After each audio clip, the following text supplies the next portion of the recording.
Hello, everybody. Welcome into another edition of Indiana Sports Beat Radio, coming to you here on this Monday, high atop the 18th fairway of the Golf Club at Eagle Point Studios. Joining me, as always, Dustin Schutte from Outsider.com. I'm Jim Coyle, as always. A big day ahead of us. Don Fischer joins us, of course. Kyler Staley will be along with let's see. Don't even know who all's with us, but we got so much to catch up on over the weekend. It was a ton of college football, Dustin. A ton of things to talk about. Big. First of all, of course, Indiana gets the ultimately important win that we talked about. As you see, the people joining us hitting up Andy Moore Honda comments, as you could do as well. Of course, we're brought to you by Andy Moore Honda, number one Honda dealer around, especially here in Bloomington, and the Wild Network, Endeavor Hospitality, and be great places like BB's Market, where we were Friday having a blast. Make sure you stop by there because they are your local meat shop, steakhouse, and caterer. No matter where you live, visit bbsmarket.com. Man, was that fun. We'll look forward to doing that again and talk more about that. But college football, Dustin, Indiana, of course, gets a gigantic come from behind to win, to go 1-0, most importantly in the Big Ten. Some other things that stood out to me, I noticed that Indiana's defensive coordinator from last year is on now a part of a program that gave up 61 points to Appalachian State. So if you have wondering there about Indiana's defense last year, there you go.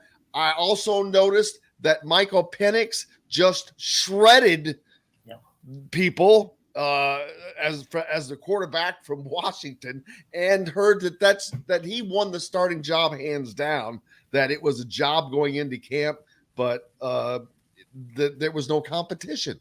So that makes you really ask some questions about last year, which already was kind of there, obviously. But Indiana getting things straightened out. They're doing things the hard way, man. Wow. Yes. It's just working so hard to get it done. Tom Allen, we can see, like I just pointed out, those things from last year. That's huge.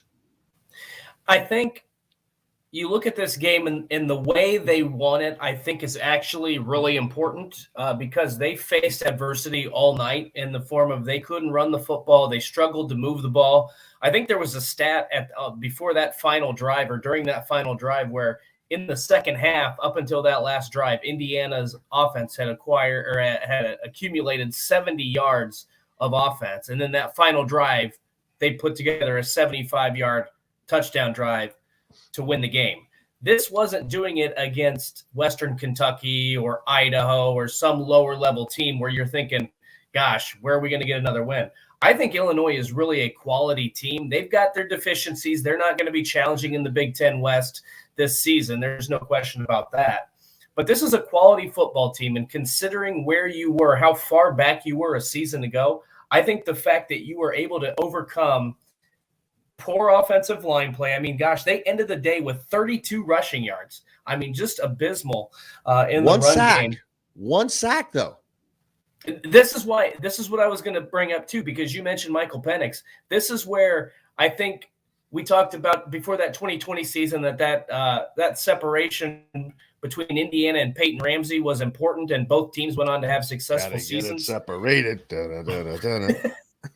I think the same thing applies here with Michael Penix because he looked really good against Kent State. Now, that's Kent State. He obviously had a much better offensive line there at Washington, and he knows Kalen DeBoer's offensive system, so I think that helps. But Connor Bazelak was able to move outside the pocket. He was able to do some things I don't think Michael Penix would have been able to do. So it's really nice to see both players having success. But, man, if Connor Bazelak is not on this roster, and I know the offense didn't play great, Indiana might have lost that game 23-3. Well, it got ugly. We talked a lot leading up to it. I stuck with Bazelak. I just knew that was for the very reasons of what we saw. the type of offense I knew they were going to have to run. But yeah, they lost Matthew Bedford. Some of the guys were talking about that in the Andy Morehound hotline. But that's the thing. You're going to lose people. It sucks to lose him in the first game. That's going to happen. He's not the last person that's going to get injured. That's just how that goes. But great first game out of the way. And again, getting a win, more importantly, a Big Ten win. That ends a losing streak. They didn't win a Big Ten game last year, so you have to go back to 2020 for their last victory there. So much positive to talk about there. The college football period was fun to watch. Some shockers. LSU, that game was, man, that was a boy, man, was that one to watch. I was waiting for Brian Kelly to come out at the end and say, "Dadgum, we gave it a real good old college try. We just couldn't get quite close enough, and we got to work on things to get down there. But we're getting better." But his accent was straight up. He lost that Southern accent all of a sudden. He did. Did you see one of his players is reportedly? I don't know if he actually did or not, but reportedly entered the transfer portal after that game as star receiver Kayshon Boutte. And apparently at some point in the game, they got into a shouting match in the locker room. And it's alleged that Kayshon Boutte called Brian Kelly a quote unquote fake ass Ed Orgeron. So there you go. See, now there's a great point of why you don't have, or that's a great point against this transfer rule the way it's set up. So, Adam, we appreciate you down in Houston, man. That's a new one. So looking forward to you, Jason. Thanks to you as well. Brian Kelly certainly laid a $10 million egg against his first. Yeah, that was, or is Florida State that much better? They're coming around. I mean, you got to give them credit as well. Well, I know. I'm just saying they're better. They are getting better. Yeah. But first thing, I'm just excited. This is a great day. It's going to be awesome. Dustin Schutte with us now. Mike DeCourcy, of course, will join us in the next break. So let's go ahead and hit a break and get towards that. And we've got a ton coming at you today. Looking forward to it, man. I cannot wait. There is so much. College football is back, and we got lots to talk about. Well, do that and much more. Brought to you by our friends from GoTeen, all part of the Endeavor Hospitality product and the WOW Club. Make sure you go there and sign up. Just go to Apple App Store or your Google Play Store and reach up to start earning WOW rewards today. We're back with plenty more, including Mike DeCourcy from the Sporting News, right after this on Indiana Sports Speed Radio.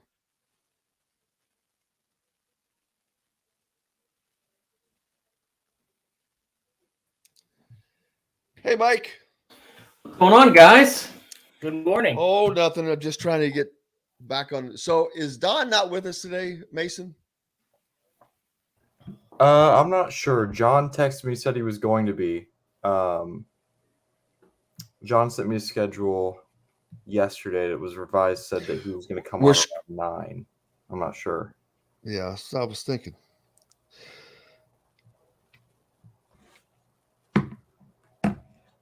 Here's the schedule for today. Okay. Did he tell you 9:20, Mike? Did somebody tell me 9:20? Yeah, it's a screwed up schedule day. But I didn't see it. I'm not saying he didn't tell me. That would not be. You're fine. Just to you want me to? You want me to come back? Don Fischer comes on at 9, normally on Mondays. John moved him to today. Apparently, he didn't reach out to you. No, I'll just come back. That's fine. What time? Sure? 9:20? 9:20. Yeah. All right, I'll be back. Thank you. Yeah. Sorry. No problem. Well, that scared me. I saw him come on, and I'm like, all right, oh crap. You kept saying Mike DeCourcy. I'm like, I thought Don was coming on. Well, I was like getting confused. I'm like, okay. I saw him pop in the window, and I'm like, oh man, because I broke way too soon. It just, when I saw him, I'm like, oh, I got to get this straightened out. That's live radio or TV for you folks. That's how you got to edit on the fly, baby. Straight so out now we're kind of screwed. That's good. This is just going to be a longer segment. Well, at least Indiana had an exciting game, so you got plenty to talk with them about. It's true. We do have a lot. See, so when do we come back? Mason, what time do we come back? We went out at like 52, 53, but it's usually 3 minutes. Yeah, so we're just waiting on Dawn at this point. No. We won't wait on Dawn. We won't sit here and wait for all that time. Oh, okay. Yeah, you're right. Yeah, so we can go here in a minute, and then whenever Dawn joins, we'll just I'll just have you bring him in on the fly.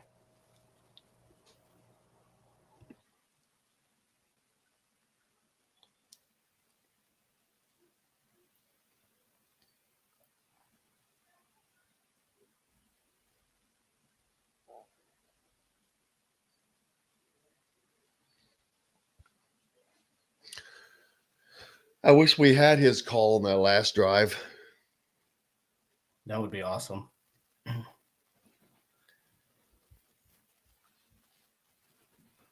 It's weird being this quiet. I know. That's what I was just thinking too.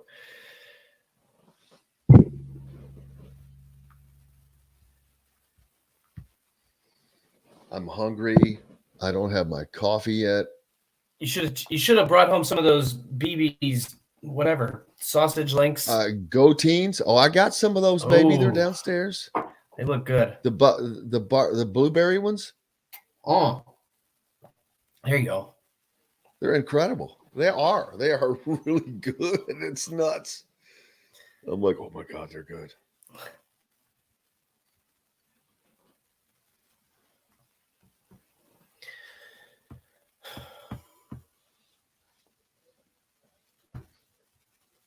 Where are we now there, Mason? You can go when I get back out. I'm just waiting on you guys. Okay. Welcome back, Indiana Sports Beat Radio coming to you here on this Tuesday. It's kind of hard to keep remembering that, a post-Labor Day holiday. Dustin Schutte joining me as always here on this Tuesday. Don Fischer joins us next. Looking forward to talking to the King. I love to have heard his call of that game, especially that last drive. Unfortunately, I never get to hear any of that because we're in the press box. And I keep saying they should pump his call into the press box, both basketball and football. I wish I had that availability. It would be cool to be able to plug into an auxiliary plug and pick up the broadcast. But hits, we don't get that. Only you guys get to hear the great one, Don. So looking forward to talking to him, though, as he is about to join us. But wow, what a great game we'll get to talk about, and a finish, and now a setup to their season, because we talked so much about the importance of this game, and Tom Allen acknowledged as much in the press conference right before the game and right afterwards. He said he knew how important it was. That, they always say it's every game's important, and in the next game he said, yeah, but he knew how important this game was and what was lying on it, and they got it done. That's the most important thing. I don't care what it looked like in the middle, because they were able to sustain and hold and do the things that they had to do to beat a Big Ten team that had a game under their belt. So to me, that is a big deal. Well, not only that, they got back to the Tom Allen style of defense, and we talked about.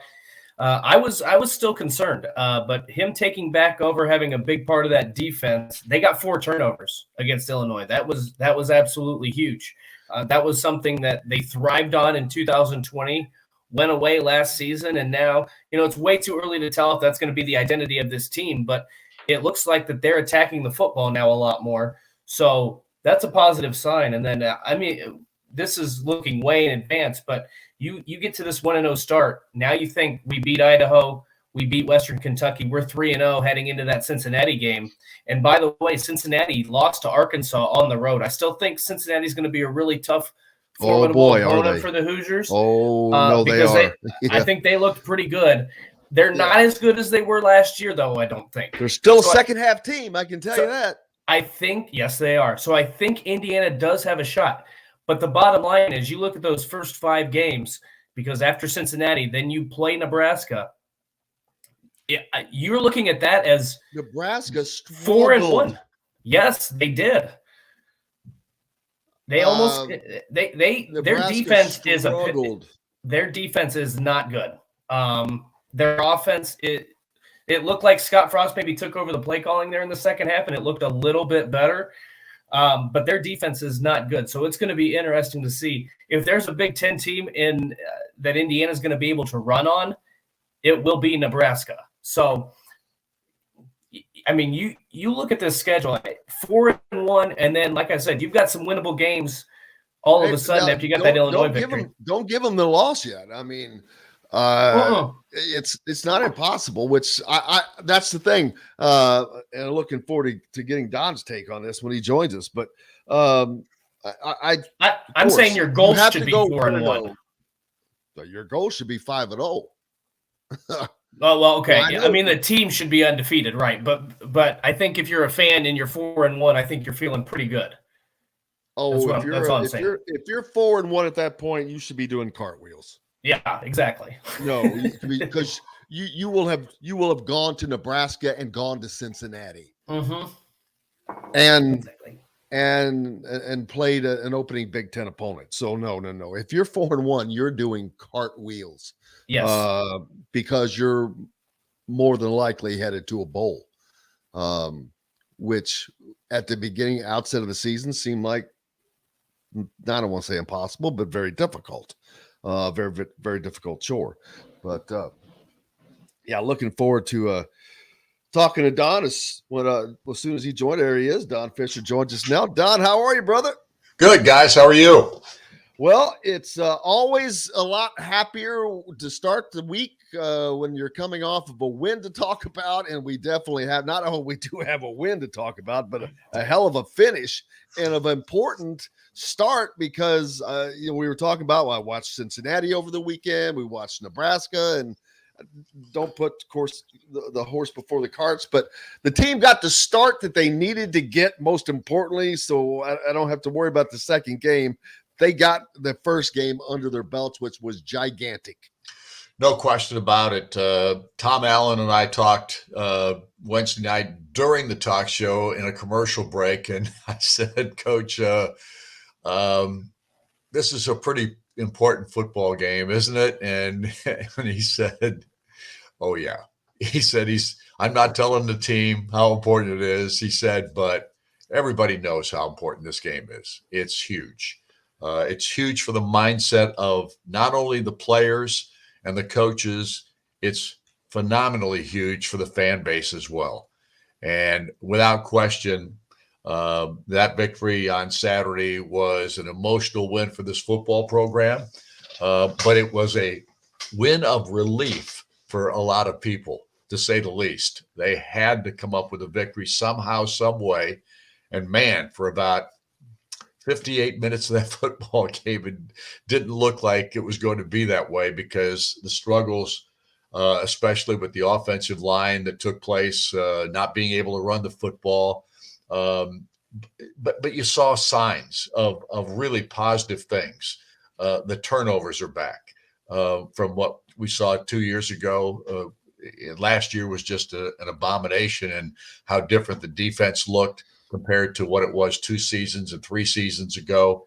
And we saw the return of the defensive play, even though they had 23 missed tackles, which tells you they certainly didn't play their best football. But that's something you're going to expect in the first game. Well, you do, especially since you don't want it. You don't want it, but you're going to expect it. Well, yeah, but you only expect it because they don't hit. Yeah. The fall practices, there's just not that much hitting anymore. It's supposed to be that way for every team.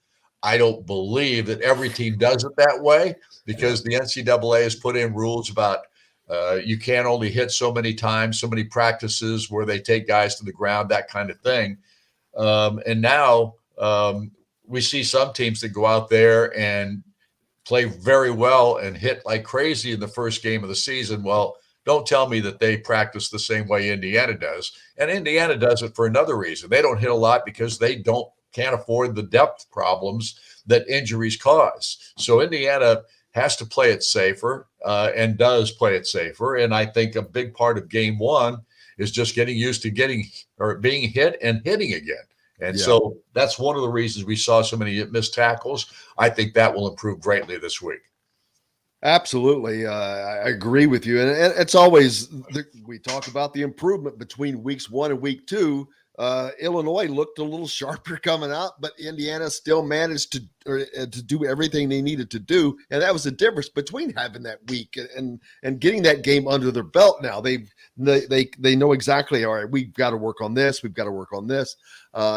Offensive line, they're going to lose Matt Bedford, of course, but and there was some talk about the offensive line, but at the end of the day, they gave up 1 sack, and at the post-game presser, Connor Bazelak took responsibility for that, said, you know what, I should have thrown that ball away. That was my responsibility. But man, oh man, how about Connor Bazelak? The dude is a cool customer. After the game in the post-game presser, I've never seen him in any way other than just like this. He is just flatline, and that's got to be gigantic for them when he's stepping in the huddle. Well, I think, and I watched him in a couple of scrimmages. I know you guys didn't get a chance to do that, but I had a chance to watch him in the 2 scrimmages leading up, 2 of the 3 scrimmages they had leading up to the start of the season. And that's the thing that struck me at that point in time was this guy is very cool and calm, doesn't seem to get rattled. And look, he went through the wars of the SEC for a couple of years and playing some of the best college football teams in the country. And as a freshman, he was the SEC Player of the Year, as a freshman Player of the Year. So the guy has definitely got the tools to be what Indiana's looking for. And he certainly proved it in this first ball game. That last drive was spectacular. Now, I'm going to tell you something that'll probably tick off people that wanted to go crazy about how Indiana performed in that last drive and what a tremendous drive it was. I still don't understand what Illinois was doing. I cannot understand how you get into a prevent defense when you have pretty much put pressure on the quarterback all game long, and they go into a shell-type defense at the end. DJ Matthews wasn't even covered on 2 or 3 of those passes, and when he was covered, it was like 5 yards. He had all the room in the world to catch the football, and Bazelak had all the room in the world to throw it. I was stunned by that, but it allowed Indiana to go down the field. That penalty with a shoving penalty on Camp Camper was probably one of the stupider plays in the game from Illinois' perspective. So Indiana had all the things go their way on that drive, but at the same time, you've got to execute the plays to do it. You give this Indiana football team credit because they found a way to get it done, and then they run it into the end zone, the weakest part of the game that they showed offensively, and they run it into the end zone with Cotter going 4 yards and Shivers 1 for the touchdown. So there were so many positives out of that ball game, but there also were a lot of negatives too, and the offensive line play has just got to get better. Don, I think we talk a lot about that final drive because it was the game-winning drive. Connor Bazelak gets a ton of credit, but a kid I was really impressed with throughout the game was Cam Jones. End of the night with 12 tackles, had a big sack, fumble recovery. I mean, that kid was all over the field, and we saw him at Big Ten Media Days. That's a player who Tom Allen is leaning on as a team captain, as somebody who's supposed to be a leader on the field. And man, I don't know if he's gotten Big Ten Defensive Player of the Year or Defensive Player of the Week honors, or if they've even named him, but he was probably the most underrated player from that game. Obviously, the circumstances presented that, but what an effort from him at the linebacker position. Well, as you know, he went out in the first quarter. He took a hit in the first quarter, and he ran to the locker room. It looked like it was an ankle injury. I don't know if it was. It was a lower leg injury. They don't tell us anymore what the injury actually is. But he ran to the locker room to get treatment, went in there, got treatment, came back out, and played the rest of the ball game and put the statistics on the floor on the field that you expected to see him put out there. And hold on one second, guys, because I've got a phone call coming in here. Mr. Popularity, baby. He is Mr. Popularity. Okay. Well, now I just ended the phone call. At any rate, Cam Jones, and we had him on our pregame. He was our guest on the Hoosier Profile in our pregame on Saturday. He's just a great young man. Yeah. And he was the guy that led the group of players that went in to see Tom Allen at the end of last year and said, Coach, we can't let our careers end this way here at Indiana. We can't allow our program to look like it's going back downhill again. We want to turn this thing around. And so give this guy credit, all the credit in the world. You're right, Dustin. He deserves it because he led that group. He led summer practice sessions. He is a tremendous leader, a great person, number one, but a great leader as well for this football team. And, Tom Allen is relying on him dramatically. Had they lost him in that first ball game, he'd be pretty upset. Sean Shivers, man, did he take a hit to start that game? Illinois, for not having it, we talked about they had no tape on Indiana, no nothing.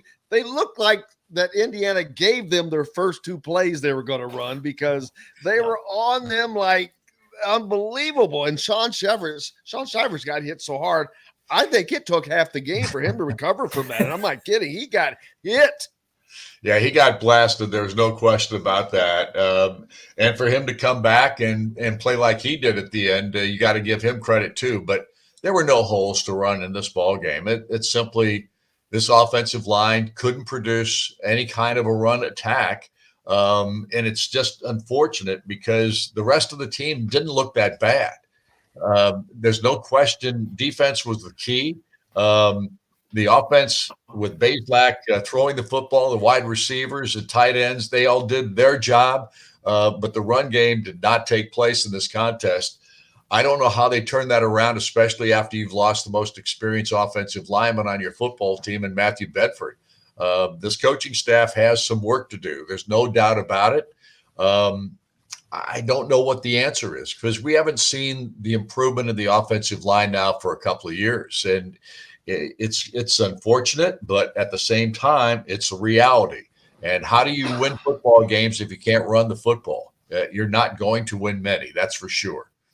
I think they certainly get a go ahead, Dustin. I was going to say, I think coming into the season, one of the things that I mentioned was Walt Bell taking over as the offensive coordinator, I think was a major benefit, not simply for the fact of his name, but the fact that he found ways at Maryland. If you remember some of those teams he coached in College Park, those offensive lines were not good, but he found a way to get the ball into the hands of some of those playmakers that Maryland had, and they had some really good athletes. So I feel like the offensive line needs to show some sort of improvement if this team is going to get to bowl eligibility. I agree with you, Don, but I also think there is something to be said for the fact that he's had to find creative ways to win football games without an offensive line in the past, and he was able to do it. It wasn't the prettiest, but they were able to do it down the stretch in that game. So I think maybe there's a little bit of that balance there, but ultimately, if you're running for 32 yards on 26 carries, you've got some serious problems. Yeah, no question about that.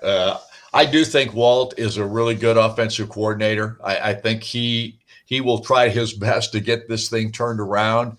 And I don't know what the answer is. I'm not a coach. I'm not a guy that, I mean, literally, I'm not an X and O guy. I simply go out and I call what I see. But at the same time, you have to be concerned about what we saw from that offensive line. And can they turn it around? I'm sure there's a possibility they can get that done. And it may be play calling. It may be trick plays. I don't know. But you've got to find a way to run the football. and be effective running the football, especially at the end of ball games when you might have a one touchdown lead. If you can't stop the other team, you're in trouble.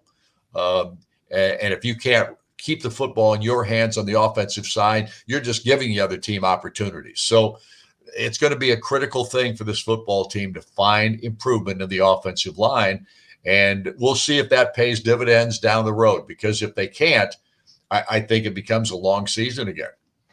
Yeah, and we'll get to talk about it again on Wednesday as you are at Southern Stone with Coach Tom Allen, correct? Yes, sir. Tom will be our second show of the year. Had a good crowd for week one, and we hope we'll have another big crowd this coming week. I can't imagine that we won't see a lot of the gray hairs that we normally see in the show that'll be there, because they'll all be excited about the upset win. Yeah, and speaking of fans, shout out to the students, the half that stayed. There was a good chunk, about half of those students that stayed for the other fans that would be the east side that you and I both look at. About half of them, I was on the field at the very end of the game, and that was a needed thing. There was at least half or maybe a little less of the students and the other crowd that stayed for the end of that game. And that was needed for Indiana. It helped them, I think, tremendously, having them there, because normally they wouldn't be there. Well, you're right. People say, well, I heard Scott Dolson say, I think our fans take some criticism sometimes. It's undeserved. No, they don't. In my opinion, our fan base is not very good. We have about 20,000 fans that will stay throughout, thick and thin, whatever the case may be, and some of those even leave at the end of ball games at times. But at the same time, beyond that 20,000, I'm not going there and saying we got great fans, because we have fans that are interested as long as we're doing what they want us to do, or as long as they're doing what the team is doing, if it's succeeding, if it's looking like it's not too bad, that kind of thing. But we've seen this in Indiana. I bet this is my 50th year, and I've watched it my career. I mean, if things are going well, the fans usually, a lot of them will stay. The students almost always, back for the last 40 years or so, have always left at halftime, whether they're winning or losing. Yep. I mean, I don't know. This is the only fan base I've ever seen like this, to be honest with you. So it's odd. We do have a good base of fans, the 20,000 that are sticking through thick and thin, but the rest of them are all fair weather for the most part, or we got other things to do later in the day. Yeah, well, hopefully they show up this next week. Don, I can't wait. I'll see you on Wednesday, and you have a great rest of your week, man. Thank you so much. You bet. Thanks a lot, Jim. See you guys. The great Don Fischer, the voice of the Hoosiers, brought to you by Southern Stone Restaurant, where you can find Don and Coach Allen every Wednesday for the football coaches show. Looking forward to that. We got lots more coming up. Make sure you stop by Southern Stone anytime, as well as they are part of the WOW Club and a great place to eat. They're tying their roots in limestone with their love of Southern fare. Created Southern Stone. Quality, local, and organic food is their main focus. Consistently working to provide their guests with exceptional dining experiences, and the food is absolutely incredible. We got lots more coming up here on Indiana Sports Beat Radio. We're back with it right after this.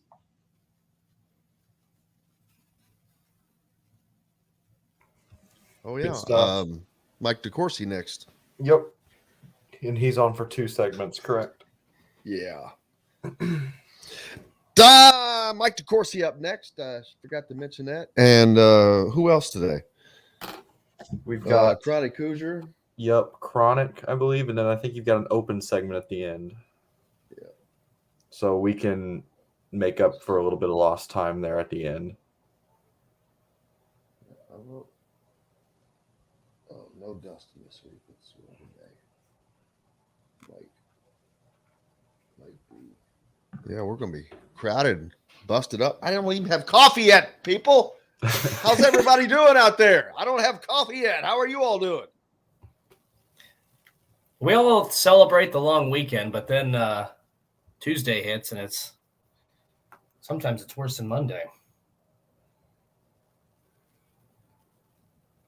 Too much happening.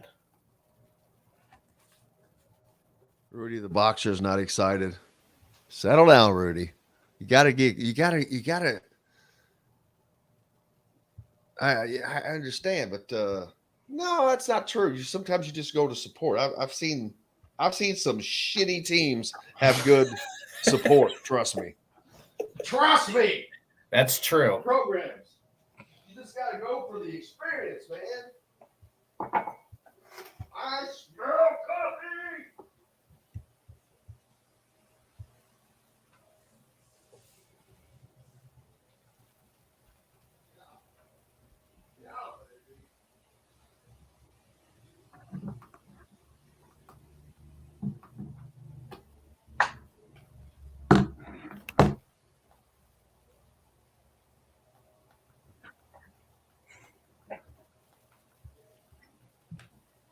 Welcome back, Mike. How are you, Dustin? I'm doing great. How are you? I'm good. Good. Man, I think your story set the stage for that backyard brawl on Thursday. Yeah, it was What a pretty good game. Yeah. And I saw people wearing the 13-9 shirts, and it was awesome. Did you see the one sign that said, "I'm no math major, but 13 minus 9 equals no natty"? I didn't see that one, huh? Yeah, they showed that on TV a couple of times. It was pretty good. I had that on, and I had two TVs set up. So I had that game on one, and the Purdue Penn State game on the other. So I must have missed that particular sign, but I saw the highlighted 13-9 shirts, and that was an awesome atmosphere. I don't know if I've seen Pitt like that. No, at least recently.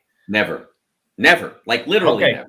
Okay. I mean, see, I used to go to the when they won the national championship in '76 and they had Dorset. I went to a bunch of the games. I mean, they were never sold out. Not really. I mean, maybe once sneaked into a sellout, but we used to be able to go because they wouldn't sell out. It was a 55,000 seat place, and even with Dorset, they weren't selling out. So they used to sell tickets to high school kids, like sort of as like trying to get you to come down and see the campus and that sort of thing for like $2.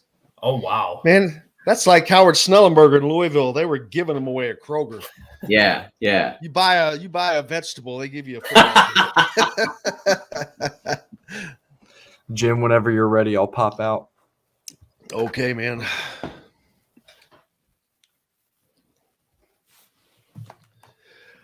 Welcome back, Indiana Sports Beat Radio, coming to you here on this post-Labor Day Tuesday, trying to get everything back in on schedule. Mike DeCourcy joining us from the Sporting News. Welcome back, Mike. I should say, I almost said welcome back, Cotter. Welcome back, Mike. Appreciate you.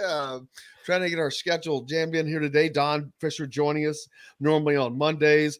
So getting everything up to line. But, man, what a weekend of college football. Mike, it was everything I wanted. It was a blast. Once I got past the game I had to work on Friday, I enjoyed Saturday, and I tried to enjoy last night, and I'm going to enjoy tonight too. For there's something going on, surely. Well, yeah, it was a tremendous introduction to college football, and I think this is the first time in a while that the sport has been really smart about their opening weekend. To try to introduce so many top games, and you had obviously it started off with the doubleheader. I guess it wasn't really a doubleheader. But if you played it right, you could watch both games in their entirety, and I just about did on Thursday with Pitt, West Virginia, and Penn State against Purdue. Those were tremendous games, right down to the very last play. Ohio State was a terrific game on Saturday night. Maybe not quite as dynamic, but it was certainly suspenseful. And then you had the game last night where everybody gets to kick Brian Kelly, and that's like the second favorite sport for college football fans is rag on Brian Kelly. So it's hard for people to have had a disappointing weekend. Well, I did my Brian Kelly impersonation earlier. You missed it, but he lost that Southern accent after they lose. I wonder if he only has it when they win. You didn't miss anything. You didn't miss anything, Mike, with that impression. It was a fantastic win for us here at LSU, getting to beat Florida State. That's what. Oh, he didn't get to use that one. I think he practiced. Yeah, He sounded like old Notre Dame. Sounded like Notre Dame Brian. There are people. Yeah, I really believe he is the least popular college football coach, and it's just fascinating that now people have decided that because he lost his first game with a team that was like I think they had like 35 scholarship players when he took over, and so now he's lost his game. So obviously he's a complete disaster. He can't win. Yeah. One game. I mean, I think we know now. Yeah, I mean that's. I'm sure that everybody won their first game always. This is how. So it drives me nuts because it's like, really, you're going to judge them after one game after LSU went through all they went through the offseason. We have all LSU, these changes. Man. They have to. I understand. I understand the SEC. It's a little bit different. We got all these transfer rules. They lose on I understand some of the anger because it looked like Mike Norvell was trying to gift wrap that game to LSU, but at the same time, let's maybe pump the brakes. This isn't one game, doesn't have to be the end of the world. I mean, let's not forget his only 3 teams at Cincinnati all won double-digit games, and that was something that I don't believe had ever happened at Cincinnati before he did it. If it happened, it wasn't there weren't very many. Then his last 5, I believe it was, Notre Dame teams won double-digit games. I think the guy knows what he's doing. Now, does that mean he's going to be the next Saban? No, I don't think that. I mean, Saban's the best of all time, and so stepping into his class is very difficult. But the guy's been a raging success everywhere he's been. Now, I mean, he can be abrupt and brusque and all that sort of stuff. But I will be honest, guys. I mean, I've been around college football for 40 years. I was around more of it in my 20s and 30s than I've been the last few years. But I mean, I could count on less than one hand the number of football coaches that I'd want to have a Diet Coke with. I mean, they're just not. I mean, they're not. I mean, it's like basketball coaches. Like you want. That's one of the reasons why I love covering basketball more than anything, is that they're like regular people. Football coaches aren't. I mean, it's just. I mean, I know that's a broad generalization, but you're going to have. I mean, maybe Tom Allen will be one of those guys, but there aren't very many. I start to think about it now that you say that. I could quickly start pulling people out of my head, and I'm like, God, that would suck. Having to sit down with him. I was just gonna ask the former coach, and I don't have to go very far. Bobby Petrino. You just start going down the line of former football. It's like, gee whiz, these guys, golly, that would be horrible. And Tom Izzo, you think of him? Oh, he'd be fun to hang out with. Oh, it's awesome. Bill Self, Mike Gray. Would he be different in a different way? Because I've been around. I'm like, man, yeah, those football coaches, they're in a different plane, man. They are. And I say that, knowing that there are lots of people who break that rule. I mean, that there would be exceptions to that norm, but it's that, I don't think Kelly is exceptional in that he's occasionally or frequently unpleasant is the point I'm making. I just think I don't know why he's disliked. I don't know why I don't dislike or like him. I like to make fun of him. Because I like to make fun of anybody that gives me a reason to make fun of them, like that stupid accent. Oh, I'm all over that. Was bad. I'm all over it. But other than that, I couldn't care less. I try to do the fan thing. I don't care about Notre Dame. I'm like, he's at LSU. LSU's the cheatingest program in the history of all programs, but that has nothing to do with him. Now he's got to come in after that and deal with all that aftermath. Like Mike said, there's a lot of crap he's got to deal with, man. Yeah. LSU is a dumpster fire, not just football program. There are so many programs down there that are dealing with stuff right now. It cannot be easy. It just can't be. And you have the expectations to do it now, like not lose that game. I mean, That's a lot of pressure.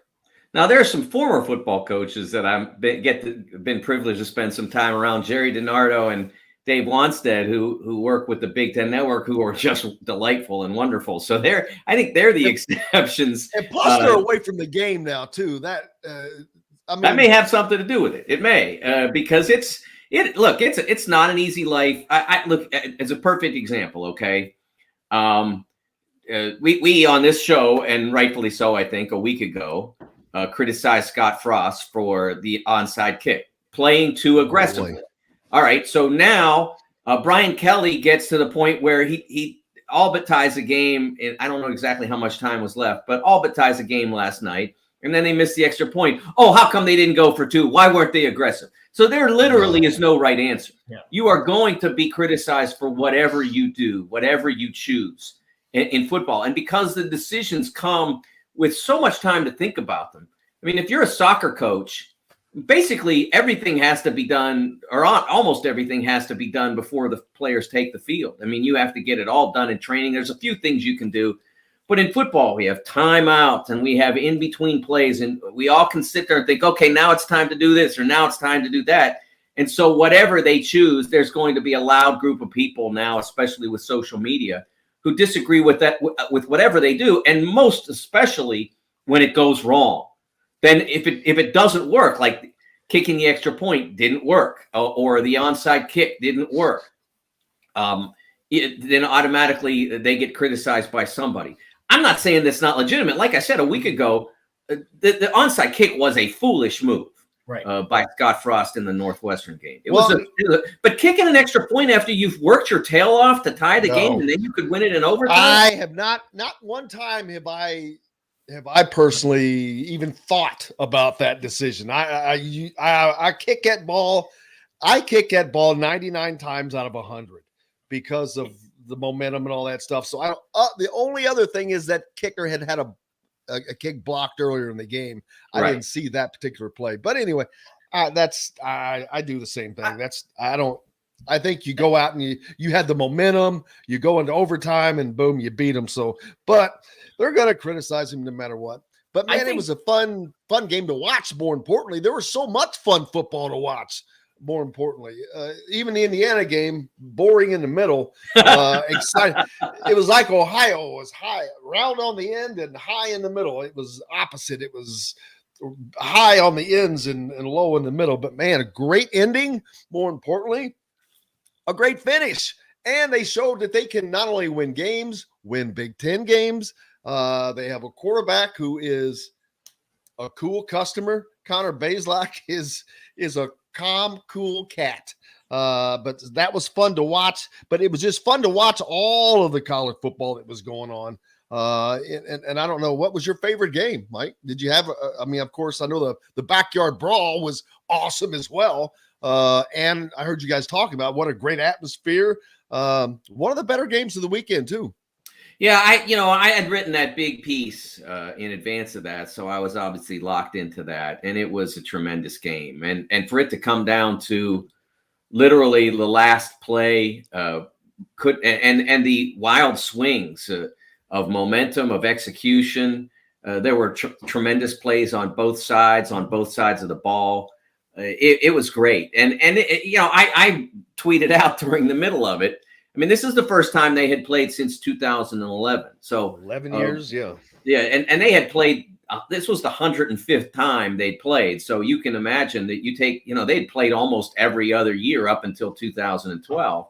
So I tweeted in the middle of the third quarter when everything's going back and forth, I said, the athletic director from West Virginia and Pitt should get together after this game and extend this series to infinity. And I stand by that. Well, I was just going to ask, I meant to ask this last week, Mike, but it seems like Pitt kind of gets turned away at the door when it comes to these rivalry games and I understand conference expansion and the Big Ten playing 9 games, the difference with the ACC and the Big 12, but Pitt lost rivalry games with Penn State, and with West Virginia. Those things are sparingly. I mean, is there a specific reason, or is it just simply they're not in the same conference? Because I would think Dustin, you know those Pittsburgh people. No, I'm just kidding. I would think some sort of rotation where between, if we're not playing Penn State, we're playing West Virginia or something like that to make that a 3-team sort of deal, because those games have, even when Pitt wasn't very good, they gave Penn State, for the most part, some pretty good tests. Yeah, I think for Penn State, when the Big Ten upped the number of league games, I think Penn State looked at that game as as a game that didn't do much for Penn State other than keep alive a rivalry, because it doesn't. Pitt has not been, until last year, traditionally a great success on the field. It's had some decent years, but not a great year until they won the ACC a year ago. So it didn't elevate Penn State in that way. Penn State's going to sell 106,000, 107,000 tickets regardless of who they bring in. So there's that. And it's one of those games that if you play the game, it's going to be competitive. And so if you lose it, it can hurt you. And if you win it, it doesn't help that much. So it doesn't really, I think from Penn State's standpoint, the only thing it does give Penn State, if they keep it, is it's a rivalry, and they don't really have any others. Right. But as I said, I think that they feel plenty comfortable playing Michigan and Ohio State and feeling like, okay, we may not have any real rivalries, but we got some Titans on the block. So I think but for Penn State and West Virginia, and I think hopefully they realized this last Thursday, that they need each other, because look at what it created. And Pitt will play a lot of home games, even as a really good football team. As a really good football team, if they get 40,000, they're having a heck of a day at home. Even when, like I said last year, I think they did really well for Clemson at home. But for a lot of games, they're going to draw 40. And for some for some of the lesser teams they play, they're going to struggle to crack 30. So you bring West Virginia in, and look what happens. You get the largest crowd in the history of Pittsburgh sporting events. No Steeler game has ever drawn what that game drew. Now, that may be because the Steelers don't want to stuff the Acrisure Stadium beyond capacity, but at the same time, they had that there, and that's something that they can't get in any other way. And there was a big controversy in Pittsburgh about the fact that ESPN reported the day before the game that 75% of the crowd, they sent out a tweet, I think, one of their accounts sent out a tweet that said 75% of the crowd was going to be West Virginia fans. And so if you saw after the game, Pat Narduzzi got really wired up about that. And he did an interview with Scott Van Pelt and ripped into Scott for the fact that ESPN had reported that. And then Scott said, Scott's the best. He's a wonderful guy. Scott says, "Coach, you have to understand, I don't have anything to do with that." And he said, "Okay, you still reported it. It still stinks." And so they didn't even give Scott any room for that. So it's look what it does for Pitt. They can even take on the national media a little bit when they play that game. So uncharacteristic of Pat Narduzzi to lash out. We got to take a break, but how about Old Dominion? And speaking of that area, Old Dominion knocking off Virginia Tech to start the season off, man. Great upset. Hey, we got to take a break.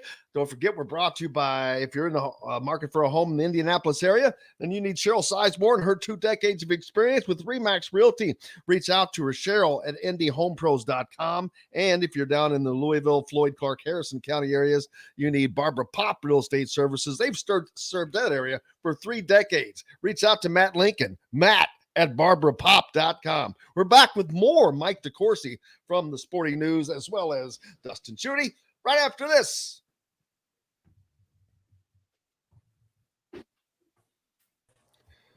Boy, we have a sit-in producer today, Mike, and so there's no ins and outs, which makes it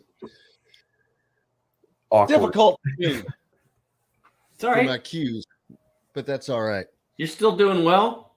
That was a fun weekend, man. I just had a fun weekend of getting to watch football, man. Oh, absolutely. I mean, I don't ever get to do that, and I did nothing but that. I mean, I got the grill out, baby, and I did it up. It was fun. I wish there were more games today. Yeah, absolutely. Well, you got Champions League today if you want. Hey, you know what? I'm not opposed. I'm not sure I know Liverpool plays tomorrow. I haven't looked at the matchups for today. Boy, Louisville got toasted. Oh yeah, that I did not expect that. I did not either. I thought he had it. He's like the recruiting going. It seemed like. We'll see. You know, they're in Louisville. They're very much wanting to bring Jeff Brom home. Oh yeah, and you know, I thought after, you know, honestly, after the television contract comes down, well, actually, when we knew what it was going to be, but especially now it's official. I don't know how you leave Purdue for Louisville. I just don't because there's what there you have no idea what is going to happen with Louisville and their conference affiliation, with their ability to make money. They're not going to make the kind of money no matter what. That it's not going to be the kind of money Purdue's going to make. No, and you know what's interesting about it was that when the expansion happened with UCLA and USC, that people like hit this panic button, like, oh my gosh, look how much money they're going to make. Well, I mean, if you're paying attention at all to this stuff, I mean, and you don't have to pay that much attention, but if you're, you know, John Orand at Sports Business Journal had been tweeting all summer that it was going to be $1 billion plus TV deal. There was no secret, but now all of a sudden everybody's like, well, gosh, who saw this coming? Well, anybody that was paying attention. And it's always been a revenue gap. I mean, they've never made in the ACC what they make in the Big Ten.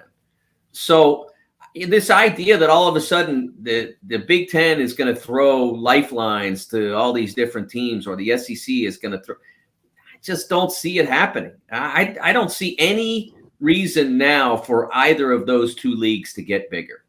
I know everybody thinks everything's going to happen because that's, you know, but I just don't see it. At this point, nobody out there, again, other than Notre Dame, makes either side more money. So why would you do it? Yep, right. It doesn't make any sense. The only I could see the Big Ten only to help UCLA and USC. Yeah, but what if UCLA and USC don't want help? What if they don't want Washington and Oregon in their backyard, like coming down to recruit their players, saying, "Hey, we're Big Ten too." Maybe they like the idea of just being able to say, "Okay, if you want to go play in the Pac-12 and hardly be on TV half as much as we are, fine," or whatever they say. You know, I mean, I'm not sure that either one of them really wants that. Jim, whenever you guys are ready. All right. Just give it a countdown. Once I head out, you guys can go in. Welcome back, Indiana Sports Beat Radio, coming to you on this post-Labor Day Tuesday. The great Mike DeCourcy from the Sporting News with us right now, joining Dustin, Schutte, and myself. Jim Coyle with you here as always. Hope you had a great holiday weekend. It was actually great because it rained, so there were some parts where you could do absolutely nothing, and that's what I loved. I got to do absolutely nothing for a while. Mike watched football, NASCAR race on, and whatever was on, I watched it. So that was fun. Had a great weekend. Got tons of good games coming up, but lots of great games over the weekend we've been talking about, as the season gets started. And now I'm trying to think this week if there are any big games coming up, which every game is, I guess, important, but as far as the schedule wise that stand out, a lot of times in week 2, you get mostly these non-con games. But I do see Alabama and Texas at the wow. Yeah. There's one for you. It may be. Well, it'll be interesting to see the start and where it goes. But I think the question is whether or not Texas can score enough to make it like a basketball game. Because if Texas can't move the ball against Alabama's defense, and Alabama's defense has some real dudes on it, if they can't move the ball and score, it will be a ugly game. But if they can, especially since it's early in the year and whatever Texas is going to do might be surprising, or at least remotely surprising to Alabama. The early part of the year, you don't have everything down. You don't have a lot of film on teams. Quinn Ewers has not played much as a collegian, so Alabama won't have a big book on him. They'll certainly did as a recruit, but not as a college quarterback. So maybe that makes it an interesting game. But I think in the end, Alabama will prove to be too much. It's what they've traditionally done. And I think the Texas thing is going to be really interesting to watch over the next year and change, because Ewers was supposed to be an elite quarterback coming out of high school. Somebody, I can't remember who, I think it was some trading card company or something, gave him $500,000 in NIL. And then he got to Ohio State and found out that CJ was not moving aside. And so he transferred back home to Texas. And this is his opportunity to prove that he's legit. I think that's even just to play well against Alabama would be really big for him, and to beat Alabama would be extraordinary. Well, and another question I have for you, Mike, is I watched Alabama. I watched Georgia this weekend. I'm not convinced that Alabama is the number one ranked team. It's hard to tell because they played Utah State, whereas Georgia played a kind of a new look Oregon team. So you don't really know about both teams yet. But for Georgia to lose as many talented defensive players as they did from last year's national championship team, they looked pretty darn good against Oregon in that kickoff game. And I know it's a home game. I know Oregon's going through some changes. They've got Bo Nix at quarterback, and he's had an up and down career through Auburn, and then it didn't go well. But I think Georgia, it looks like the number one team in the country. Maybe that's knee-jerk reaction because we played one game, but that is a good-looking football team. And I think people thought they might take a step back. Through one game, they look as good as they did last year against what most people thought was a solid Oregon team. Yeah, it's hard to say, though, because we don't know what Georgia is going to be. And we really won't know Georgia until probably late October. I mean, their schedule is really easy. Yeah. It is not difficult at all. Even you go all the way down to, the Florida-Georgia game maybe starts to test them if Florida can stay on the nice track that they showed the other day. It's just it is not a strong schedule, and then they play at Kentucky November 19th. So they get Auburn at home, they get Tennessee at home. People talk about the SEC as if it doesn't have its walks, but I mean, if you look at the Georgia schedule, it's not generally imposing. There are some real challenges there. Like I said, going to Kentucky on November 19th will be one. But it's not overwhelming at all. And so I don't think there's much of a question that they're going to have to screw it up to not make the playoff. Right. I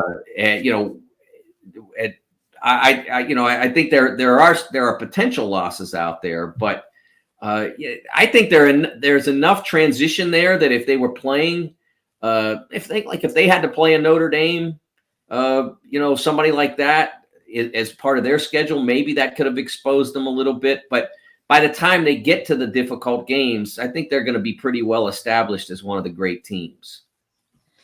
Man, I'm looking forward to we've already seen the Penn State and Purdue play, and we saw Ohio State, Notre Dame. I don't know what we really got to see from that. How good is Notre Dame right now? I think that's a question, and then which goes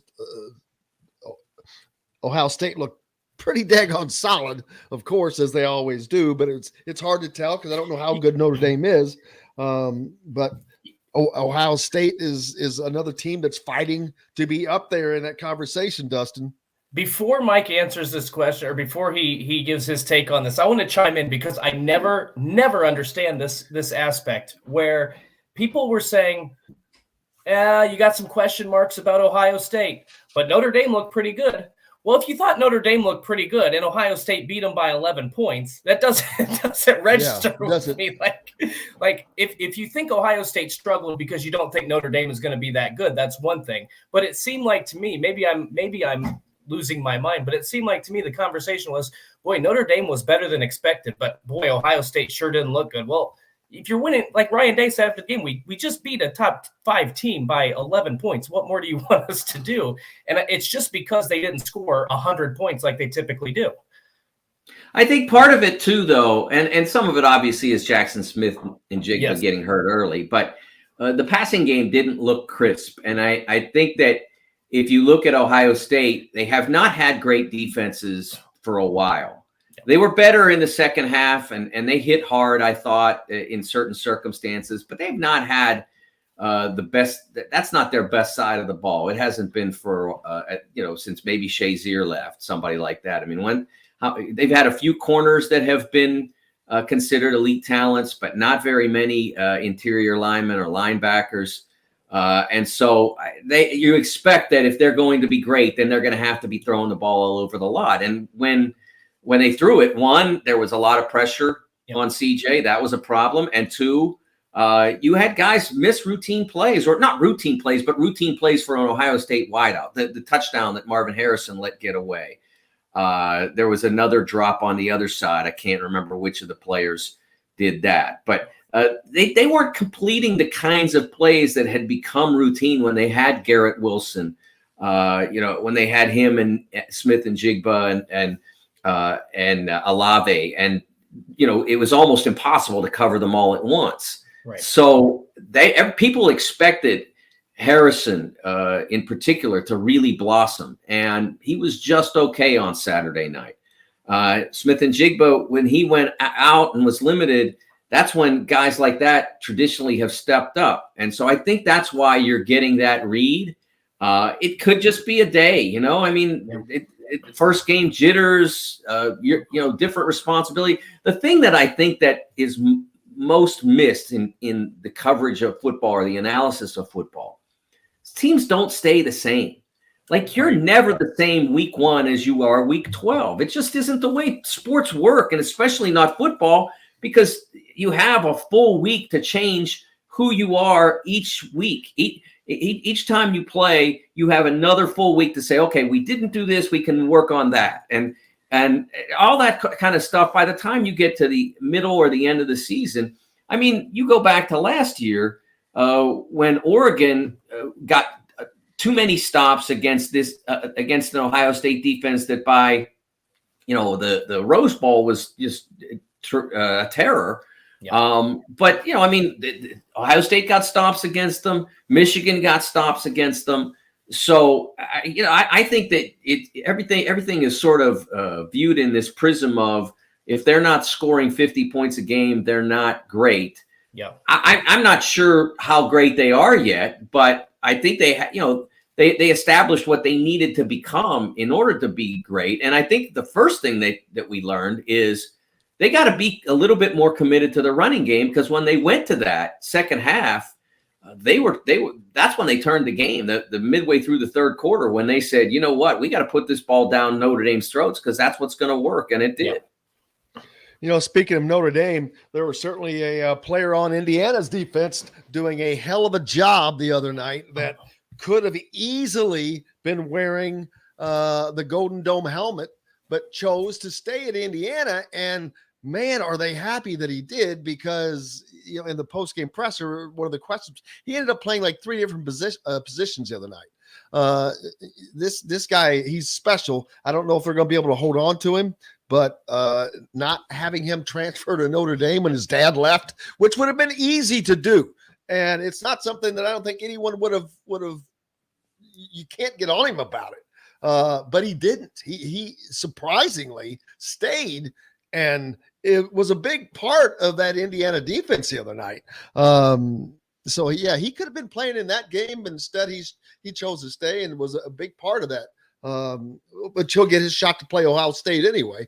But I just wanted to point that out, man. He was a big part of that defense for Indiana the other night. Dustin? Silence. Anyone? Yes. Well, I mean, I was mostly, but I mean, I go back to the job that Cam Jones did in that game, because when Don talked, I mean, he left that game. It looked like he was grimacing, like it looked like his season could potentially be over, the nature of that injury, and he stormed back out on the field.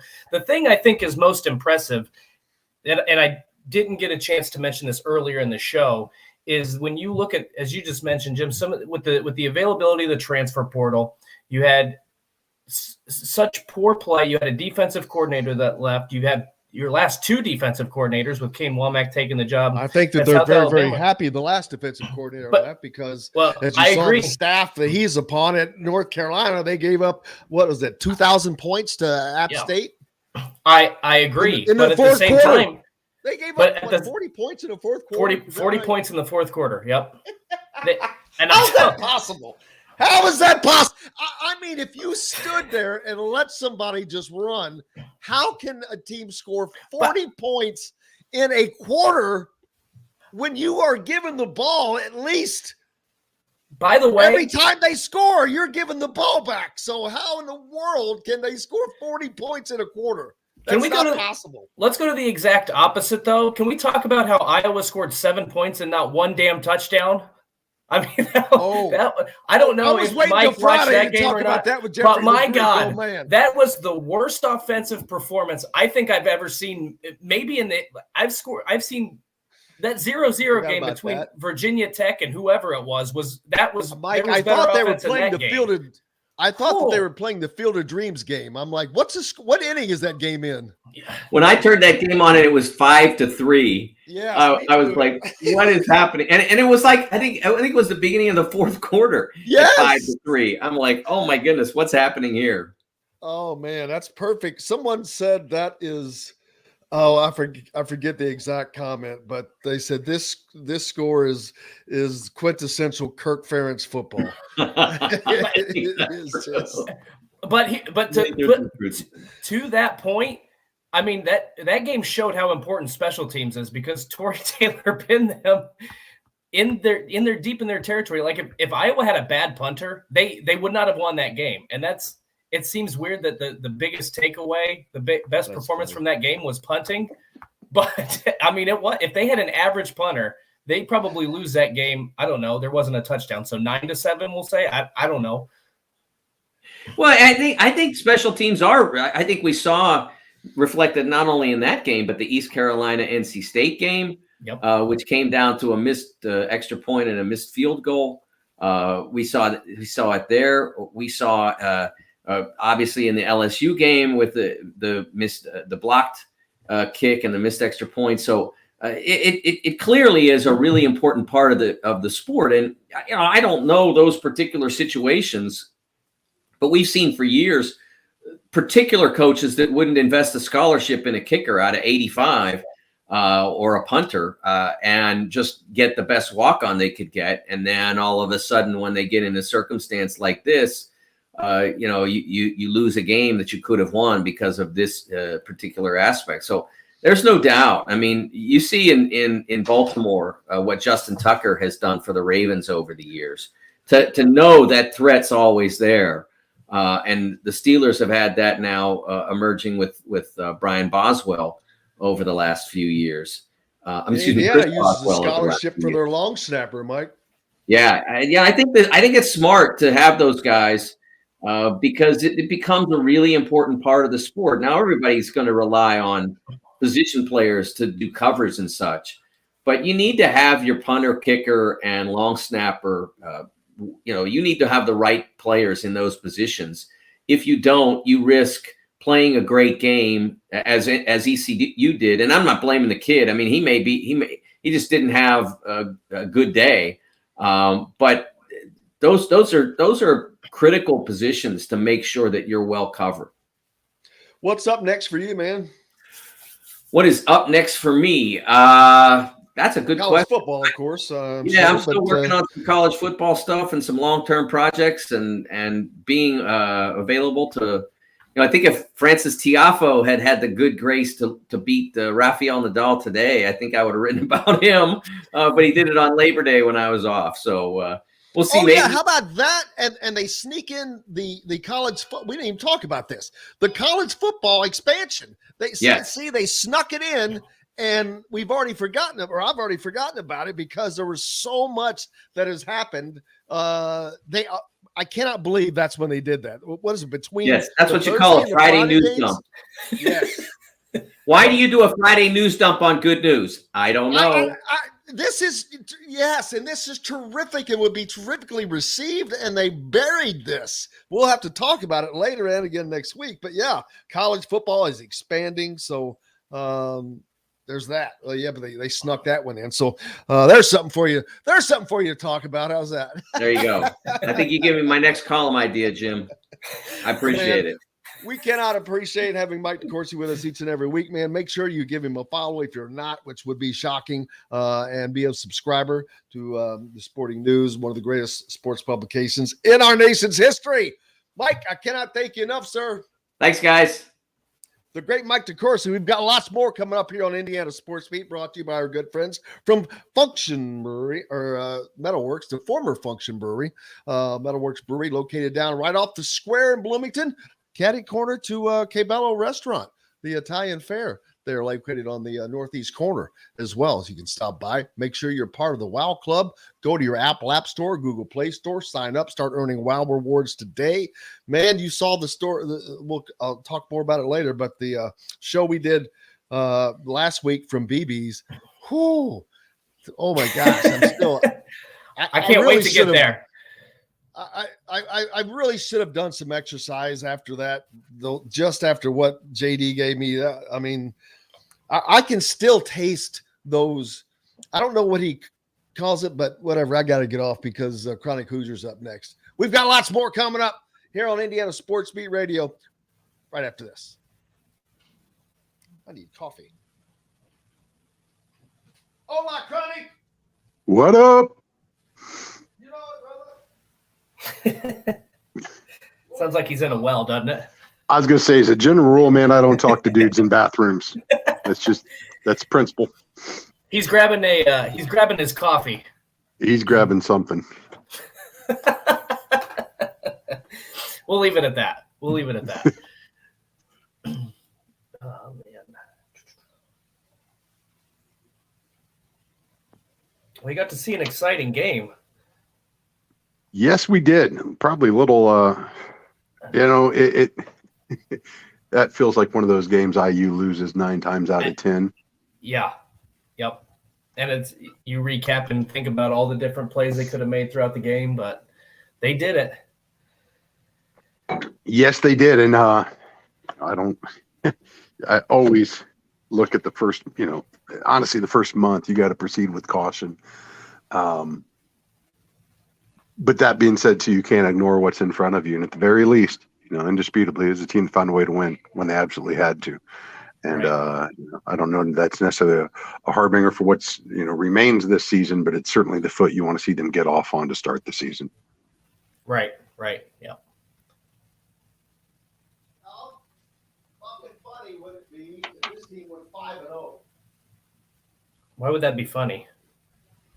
Because nobody in their wildest dreams, one. That's true. That's correct. Because that means you will have to have gotten by Cincinnati, and at Nebraska. Yeah. I mean, yeah. Even in my most positive side, there's no way I saw them at 5-0. I saw there's a path. But I saw Cincinnati play the other night, and that path just got a little bumpier. Yeah, they're not bad. they can score points, yeah. And they like to score points in the second half. Man, it's the same as last year. I can't believe that. How are you doing, Chronic? I'm doing excellent. Oh, how was you got to go to the game Friday, right? We had to bail on the game last minute. My wife had an eye surgery last week. Had cataract surgery, and it was a little bumpier recovery than anticipated. And she had an appointment with her eye doc Friday morning, and he said, probably best to stay out of the elements. No worries, you didn't miss a thing. Well, I did though. I'm kidding. I'm kidding. We had all sorts of tailgate plans, had some exceptional seats, lots of people we were supposed to be meeting with, and just the excitement of getting back. It's an 8 p.m. start again this week. I just noticed. Mm-hmm.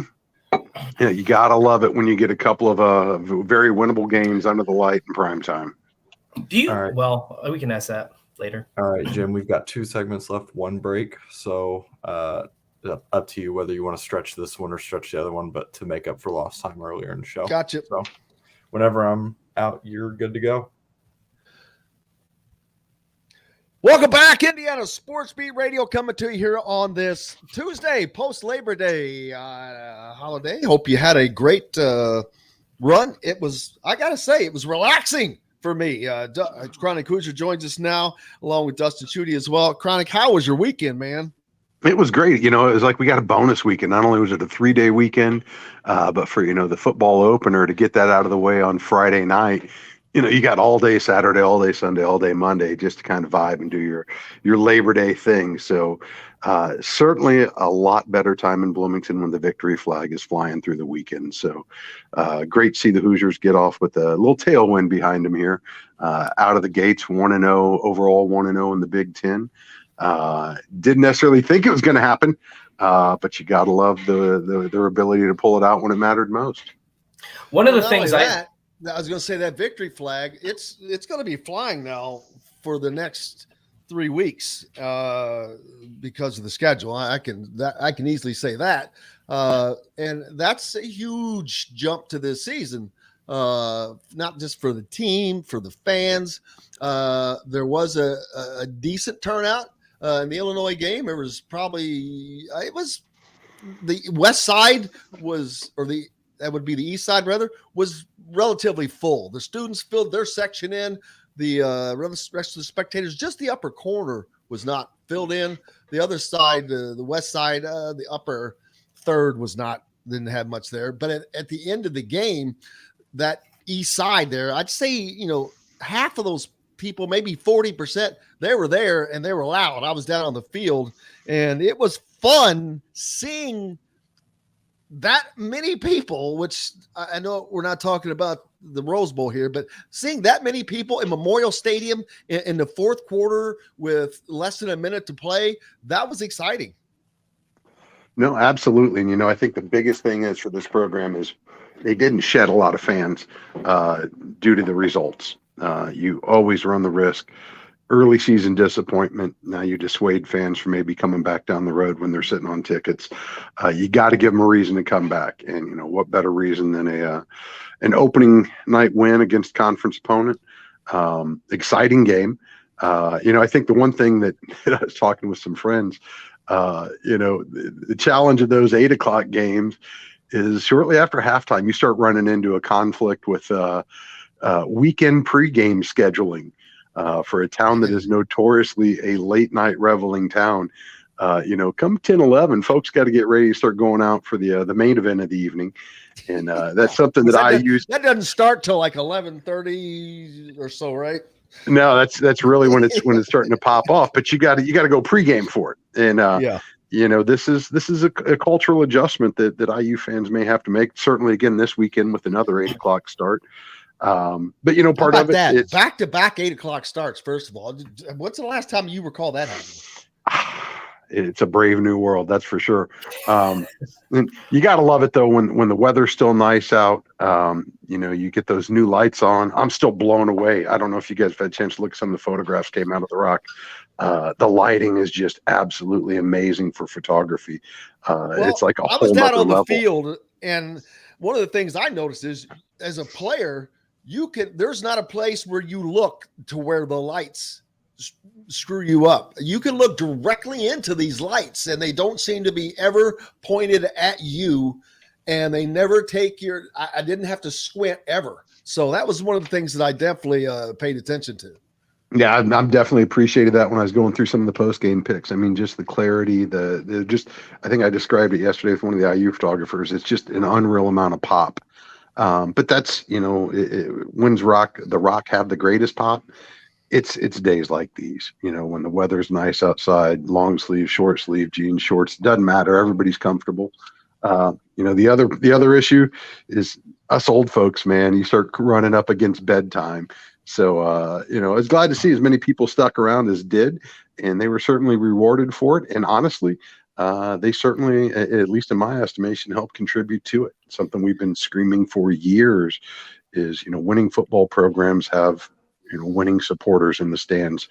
And it starts with the student section, and then it spreads from there on out. So, we heard last week they had 14,000 student tickets sold, highest total since, I believe, 2013. So you got to love the fact that the students showed up, they showed out, they were loud, and a good number of them stuck around until winning time.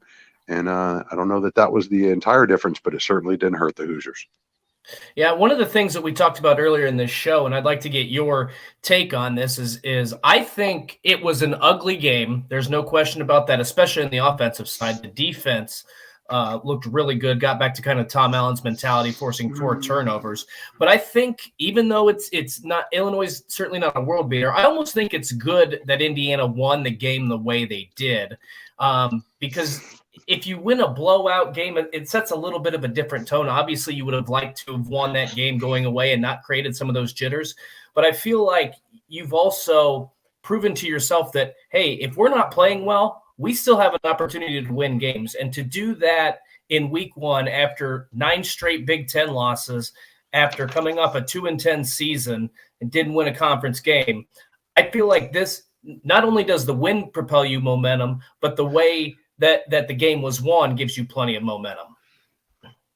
Honestly, and we were talking about this right before we went live, this very much felt like a game IU loses probably 9 times out of 10. Looking back, I watched it yesterday morning, rewatched it yesterday morning. IU really had no business winning that game, right. If we're being totally honest. They give up those fourth quarter game winning drives. They usually don't make them. No, well, normally they don't survive that second half. I mean, to start a half and go interception, punt, fumble. IU doesn't win those games. I mean, quite honestly, net rushing of 32 yards, 1.2 yards per carry. I don't care who's under center. Those are just monstrous numbers to have to overcome with your passing game. 11.8 yards per completion certainly doesn't hurt. But on the flip side of that coin, IU allowed 11 yards per completion. They allowed 4 yards per rush. It took a combination of factors. Illinois' abysmal special teams, their decision just to move away from the run. Quite honestly, especially in that second half, I don't think you can credit Charlie Campbell enough for keeping IU within striking distance with the field goals. I know 40-yarders kind of come off a little mundane, but given IU's luck, given IU's fortunes, they absolutely do. And just to keep them within reach. I felt like Indiana got exposed in the trenches on both sides of the ball. Yes. I felt like, in spite of that, at least on the defensive end, that was a vintage Tom Allen bend don't break mentality. Obviously getting back to some takeaways and their ability to change outcomes and change momentum in the middle of the game, I thought was absolutely essential. And then, for all the grief we could give the offense, they got it done when it mattered most. I mean, when all the chips were shoved into in the center of the table, they came out and they cashed out exactly when they needed to. So for a unit that struggled pretty mightily all night long, I think Bazelak was under pressure. About a third of the attempts he had back there to get away with only 1 sack. To put the drive together. He took responsibility for that in the post-game presser, which that's a great leader. But he said, I should have, that was on me. I should have gotten rid of the ball. So it is kind of amazing as poor a job that the offensive line did for the running game, as good as they were able to make it work for the passing game. And if they can just get that figured out, that would make a huge difference.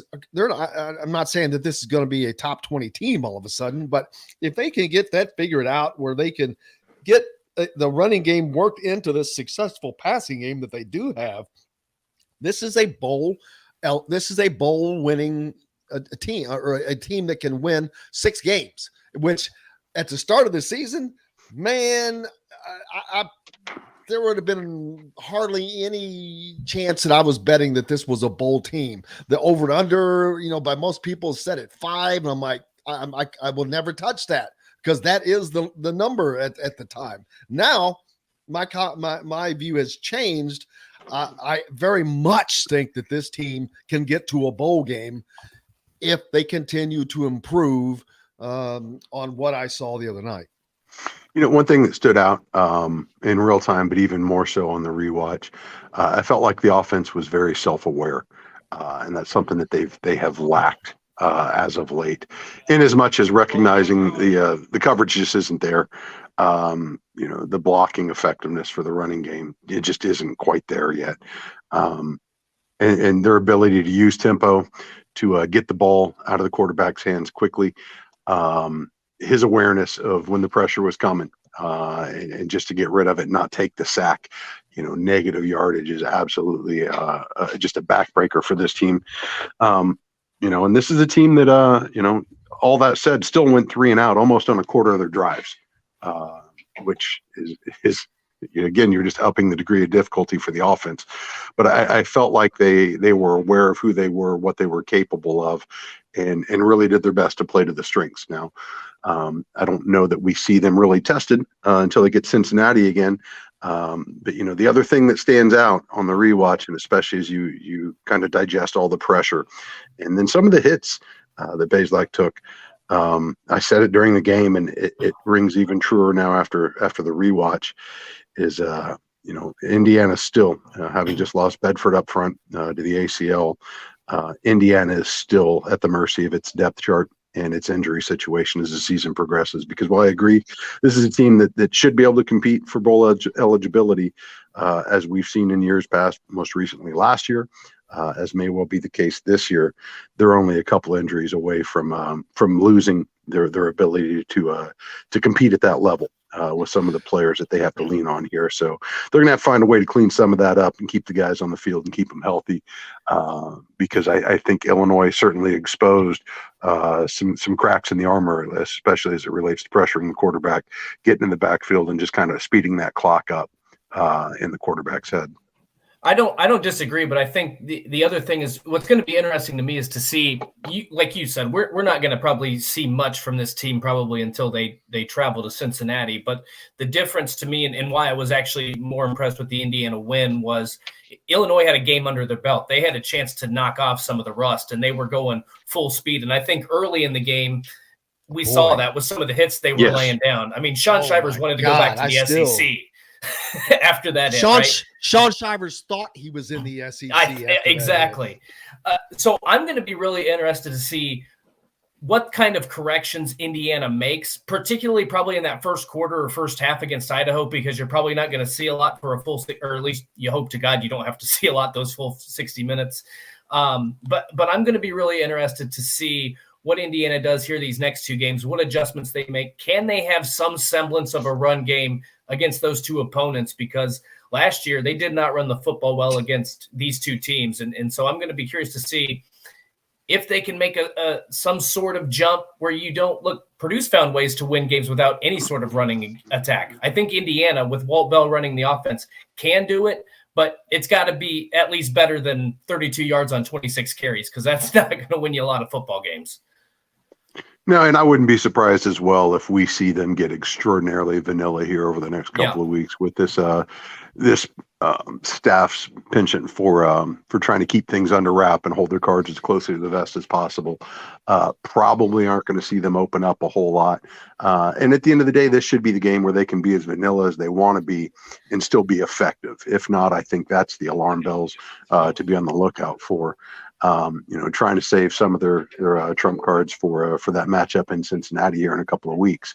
But again, get through these games, get the wins, stay healthy. above everything else. Hopefully clean up a little bit. That was one thing that I did take away as well, though. I was pretty impressed with their ability to stay away from those self-defeating penalties that have tripped them up in the past. So I did feel like from a game management standpoint, from an execution standpoint, they were a lot cleaner than where you've recently seen the Hoosiers to start the season. But I did feel like it was markedly different, especially to start the game. Getting the rust off, getting some of those nerves out, facing an Illinois team that already had a game under their belt and a W in the column. Yep. Well, hopefully next week when we do this, we'll be talking about a 2-0 start for those Hoosiers, and that will certainly even keep the positive momentum going. That's the biggest thing right now. Uncle Mo's on their side. You got to keep them on board and keep it rolling. Shouldn't be a problem here. What's up for your week, Chronic? Looking forward to that 8 o'clock. It's nice to be in the groove now. With IU back in session, MCCSC now a month under the books, getting into the rhythm of the fall as the leaves start turning and dropping on us here soon. Just getting it going and keeping it going here. So looking forward to what's hopefully a fun and exciting season here in Bloomington. Absolutely, brother. Chronic Hoosier joining us here on Indiana Sports Beat, brought to you by our good friends from Andy Mora Honda of Bloomington, Bloomington's #1 Honda dealer. Make sure you stop by and get powered away, baby. Have a great one, my friend. Be well, guys. Catch you next week. You betcha. Chronic Hoosier joining us here on Indiana Sports Beat. We've got more to finish this out to talk about as we are in the middle of the college football season. It is up and running, but there's basketball. So the basketball team was there. Now, the better if Indiana can keep playing well as well. That's when you want to bring in recruits, man. Yeah. It's always more fun to bring them into a winning situation. I don't care what it is. It's just better. We got lots more coming up here on Indiana Sports Beat Radio. Don't forget, brought to you by our friends from Cabello Restaurant, a part of the Wow Club. Cabello located on the square, as I said, in Bloomington on the northeast side there.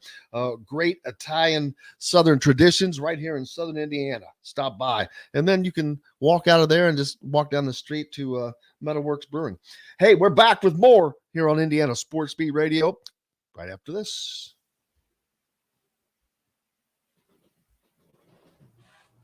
Last segment's open.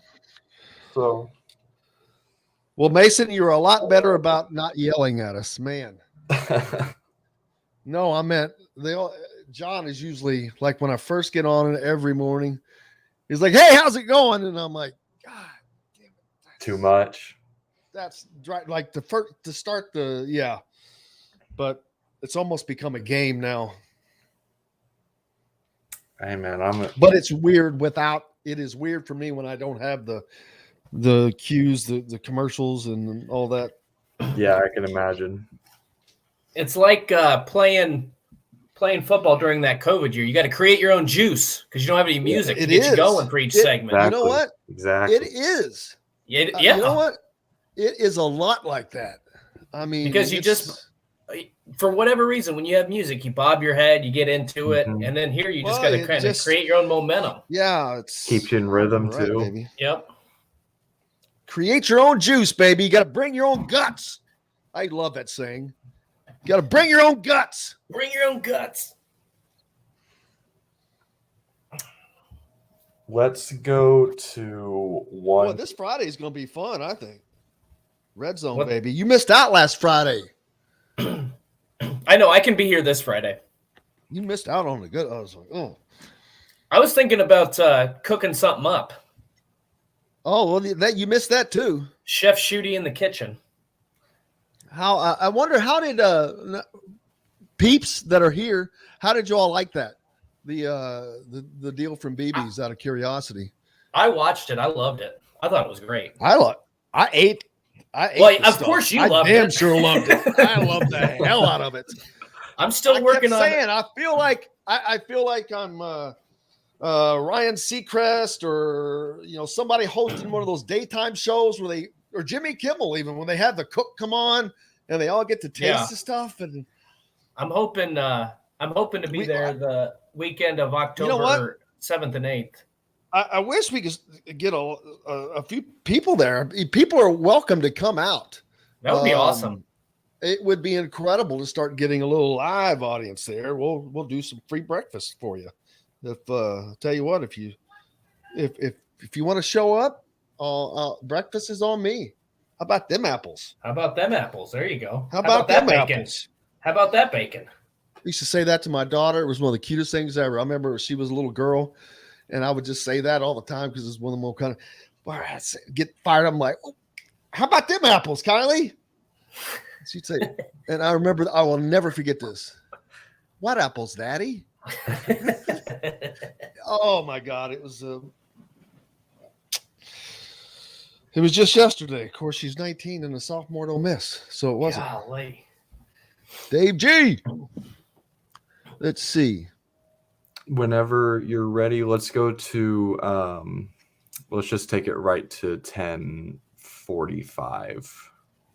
Or if you want to wrap up a little bit before then, but just whatever it takes to fill the show. It's got to be 156 total with the commercials. I'm not sure where we are, so I'm not sure where we are either. So if anything, we can maybe cut a little bit out at the end. Okay. So let's just go to 10:45. Are you ready?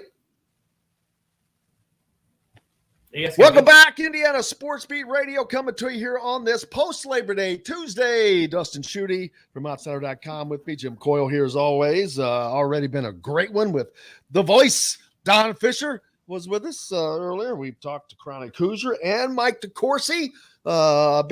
Big double dose today because of the holiday yesterday. Hope you had fun with it. A great weekend. Great weekend of college football. Man, I had a blast watching games.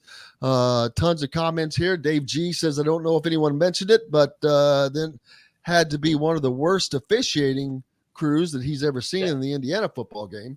That's I know correct. we have not talked about officiating. Was it because it's there early in the game, or officiating is getting bad? Part of it is I think the replay is they're too reliant on replay. That's too reliant on replay, and officiating has sucked in general.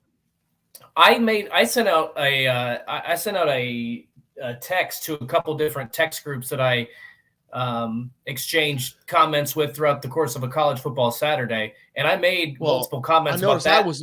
I was not on that. I noticed.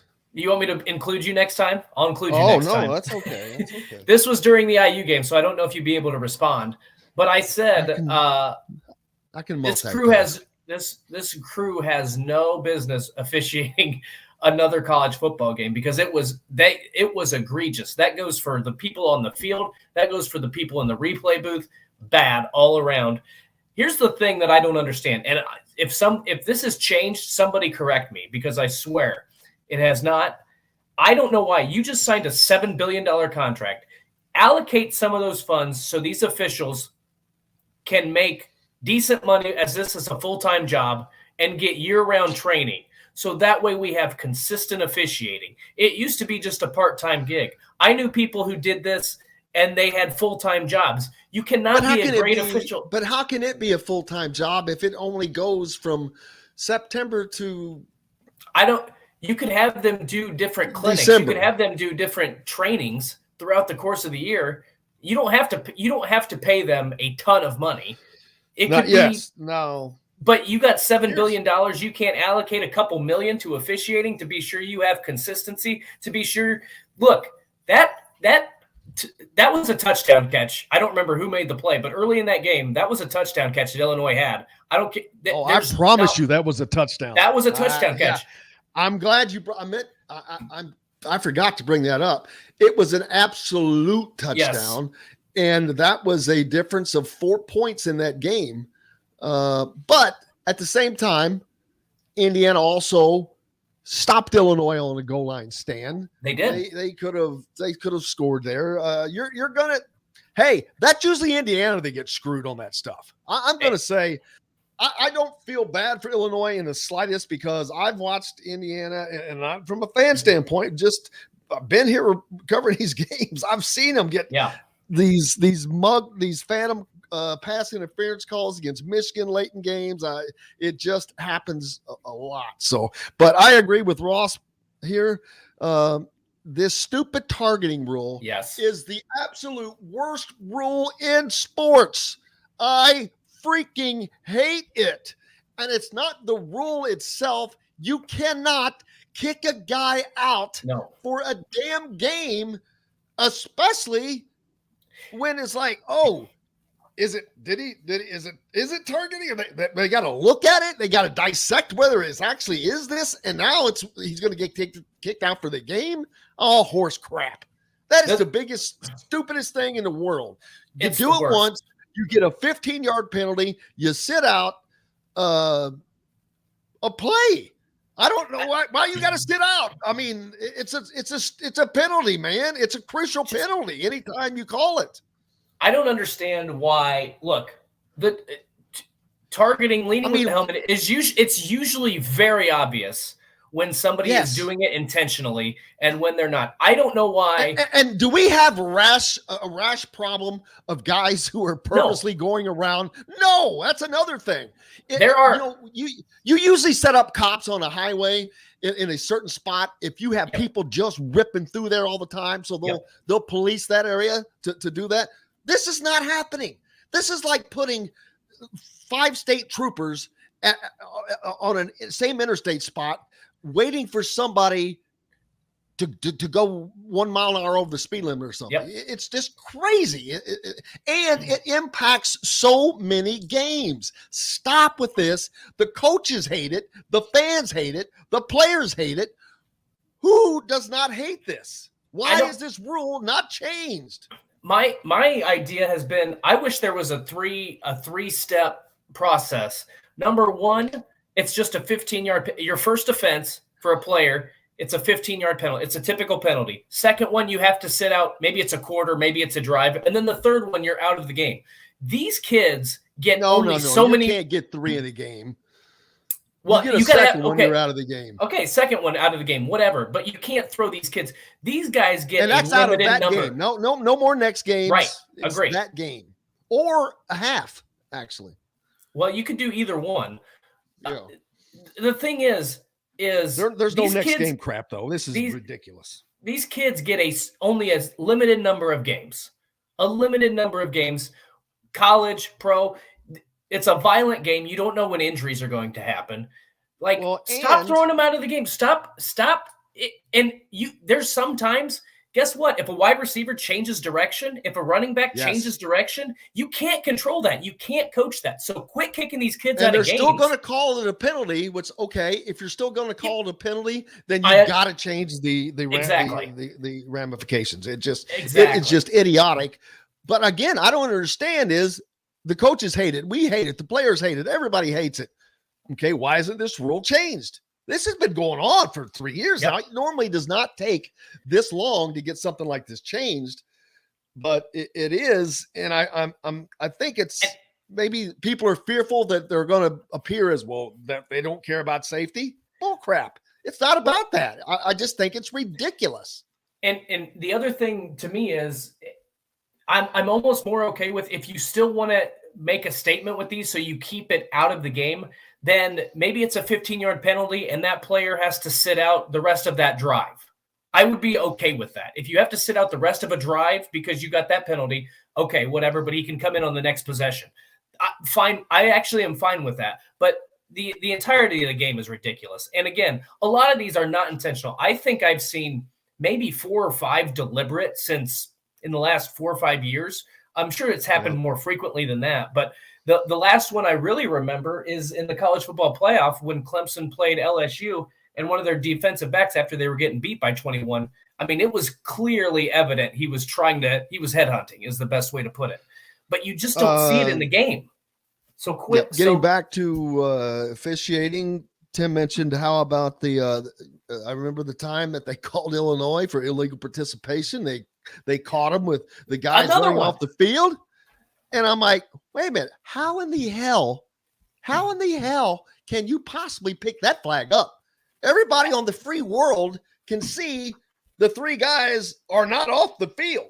They weren't off the field. They were at the numbers. They were at the numbers when the ball was snapped. And they said it wasn't. What I want to know. They picked up the flag because they weren't involved in the play. That's not That's the not rule. relevant. That's not the relevant. rule. Exactly. If you're, If on the field, it's called illegal participation. that's why teams try to quick snap because they're Too many men especially if there's on a the substitution. field. Yes. They try to catch them running off of the field. Yes. I'm like, And it wasn't wow, like this must be the first football game these guys have ever witnessed in their life. and it wasn't it's crazy. It wasn't like they were a half step away. It wasn't like they were running and it was questionable. What the guy like it was at the It wasn't it like was that there three. was one. It was there were three. It was three of them, and one of them was at the numbers. At least one of them was yeah. at the numbers. That was the worst. Those were, oh boy. Yeah, we could go on a tirade about how poorly officiated that game was. And it wasn't just, it was both sides. Both sides.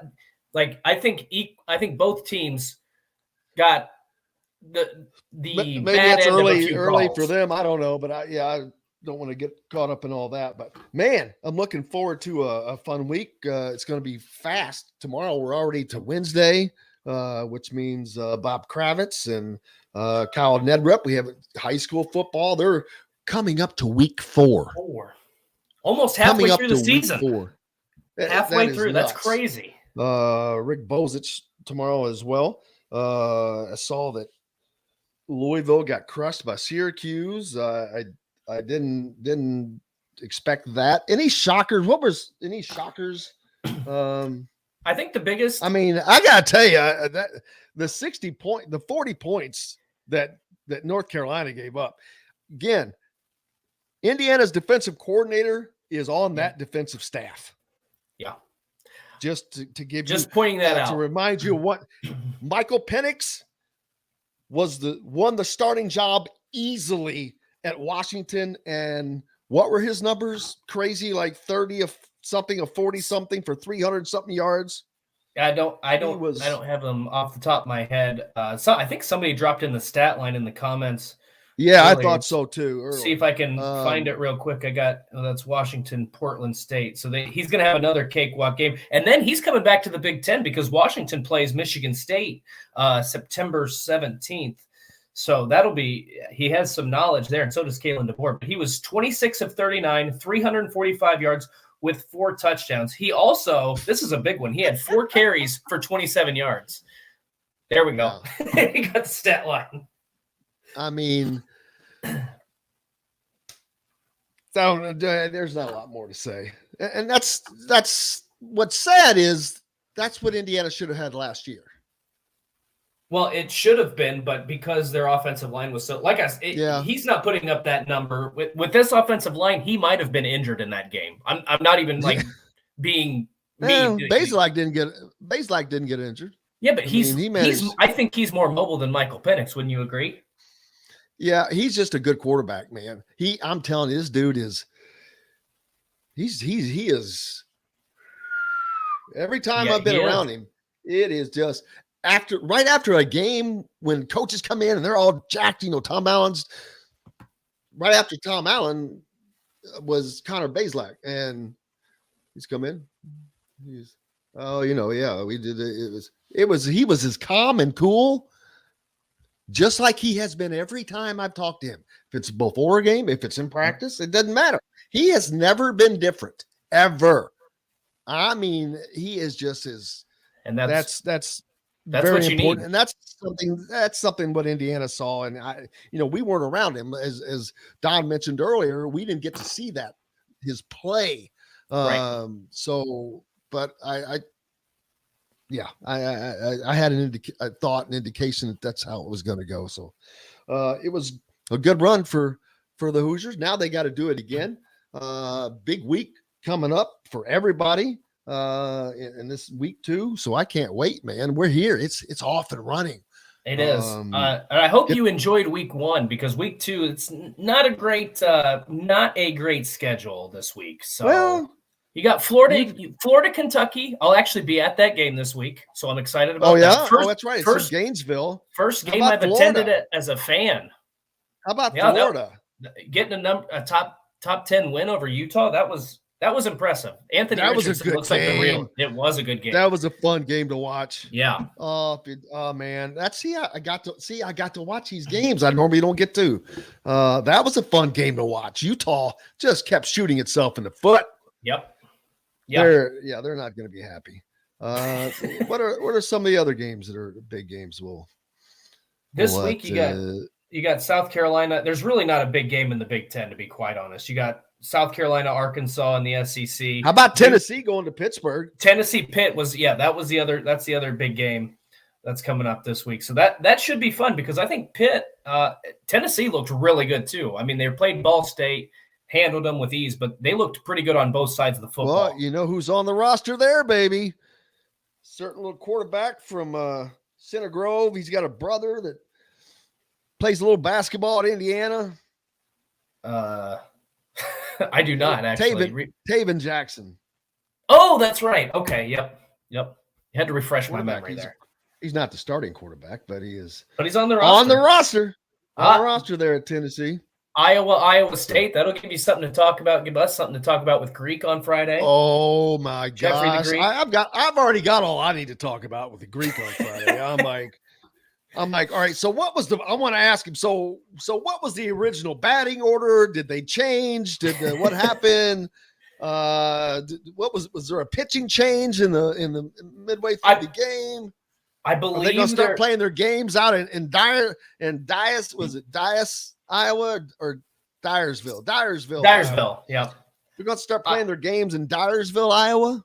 I'm looking this up really quick. Yes, Spencer Petras finished the game with a 1.1 quarterback rating. 1.1 quarterback ranking or quarterback rating. What? I didn't know that was possible. 1.1 quarterback ranking. Quarterback rating. Spencer Petras, Iowa's quarterback. How? I don't know how that's possible. Here's the thing. Here's what I'm going to look up really quick. I'm just going to look up for the sake of argument and see what Connor Bazelak's was in week 1 because I know it had to be better than that. So he had 1.1. Connor Bazelak had a 63.6 and was 28 of 52, 330 yards, 1 touchdown, 1 interception. And Iowa's quarterback 1.1. Insane. Perfect. Well, it's been a fun day. I can't wait to do it again tomorrow, Wednesday. I can't believe I'm keeping these days straight already on this post-Labor Day weekend. Hope everyone had a great weekend. Looking forward to getting back at this again tomorrow. Like I said, Bob Kravitz, Kyle Nedrip, Bob Kravitz from the Athletic, Kyle Nedrip from the Indy Star, and Rick Bozich from WDRB.com will be with us tomorrow. Big thanks today already for the Fish. Don Fischer was on with us. Mike DeCourcy from the Sporting News and Chronic Hoosier as well. Of course, Dustin Schutte with me as always from Outsider.com. We're back tomorrow to do this all again. Big thanks to you guys. Thanks to Mason, the producer, who is filling in for Joe, the producer, was filling in for John, the producer, if that makes sense. I just hope you guys had a good time. Big thanks to Reynolds Family Dentistry. If you're down in Sellersburg, make sure you reach out. Stop in, see Dr. J for that championship smile. We got lots more coming up tomorrow when we're back. And until then, I am Jim Coyle. I will see you on the radio.